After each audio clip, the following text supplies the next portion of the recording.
पूरे देश में एक ही महिला मुख्यमंत्री, और आज हम वुमेन एम्पावरमेंट की बात करते हैं। Mamata Banerjee lady of substance हैं। ये भी देखा है हमारे कुछ मित्रों का और खासकर हमारे भारतीय जनता पार्टी के दोस्तों ने, वो जो हैं जब कोई मौका मिलता है ऐसा लगता है बहुत डिस्परेट हो गए हैं, बहुत फ्रस्ट्रेटेड हो गए हैं। कोई भी घटना होती है, भले ही बहुत जघन्य घटना है, लेकिन सीधे मुख्यमंत्री पे ही आरोप लगाते हैं। अभी आपने देखा होगा कुछ दिन पहले संदेश खाली में किस तरह से उन्होंने मुख्यमंत्री का वहां भी कहा था इस्तीफा दो। इस तरह से बातें कर रहे हैं। ममता बनर्जी को इस्तीफा देनी चाहिए। तो फिर अगर मैं कहूँ, हालांकि मैं नहीं कह रहा हूँ, लेकिन अगर मैं कहूँ तो फिर माननीय प्रधानमंत्री को तो कितनी बार इस्तीफा देना चाहिए था। पूरे देश में एक ही महिला मुख्यमंत्री, और आज हम वुमेन एम्पावरमेंट की बात करते हैं। Mamata Banerjee lady of substance हैं, और वो कितना स्ट्रगल करके यानी सड़क से आज यहाँ पहुँची हैं। कितने उन्होंने जख्म खाए हैं, कितनी चोट मिली है उनको, कितनी तकलीफ हुई है। उसके बाद उन्होंने अपने आप को ट्राइड, टेस्टेड और सक्सेसफुल लीडर साबित कर दिया। पूरे देश को, समाज को उनके ऊपर गौरव है। हम लोग गौरवान्वित महसूस करते हैं कि अकेली सिंगल मुख्यमंत्री महिला इस कदर कर रही हैं, और इस तरह सर्वधर्म समभाव के साथ अपने बंगाल परिवार को, अपने समाज को, यहाँ के लोगों को और देश को की दशा कितना अच्छा करने में लगी हुई है, सही दिशा दे रही है। हम उनकी बहुत सराहना करते हैं। लेकिन ये भी देखा है हमारे कुछ मित्रों का और खासकर हमारे भारतीय जनता पार्टी के दोस्तों ने, वो जो हैं जब कोई मौका मिलता है ऐसा लगता है बहुत डिस्परेट हो गए हैं, बहुत फ्रस्ट्रेटेड हो गए हैं।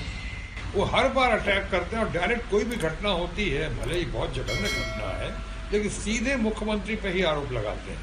अभी आपने देखा होगा कुछ दिन पहले संदेश खाली में किस तरह से उन्होंने मुख्यमंत्री का वहां भी कहा था इस्तीफा दो, और मुख्यमंत्री के ऊपर कैसी कैसी बातें कही, अपमान करने की कोशिश की। यहाँ तक कहा कि मुख्यमंत्री को शर्म नहीं आती है। ये बड़ी शर्मनाक बात है। और देखिए उसका लोगों ने कैसे जवाब दिया, और खासकर यहाँ का सेक्रेटरी जनरल बहुत बढ़िया यूथ आइकॉनिक डैशिंग लीडर है यहाँ का, अभिषेक बनर्जी।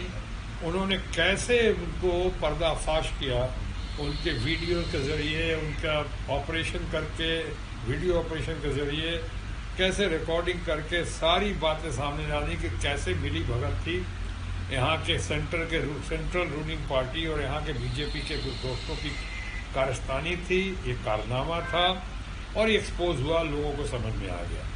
यहाँ भी इस तरह की बात करना, अगर कुछ त्रुटियाँ हुई हैं तो उसकी इंक्वायरी हो रही है।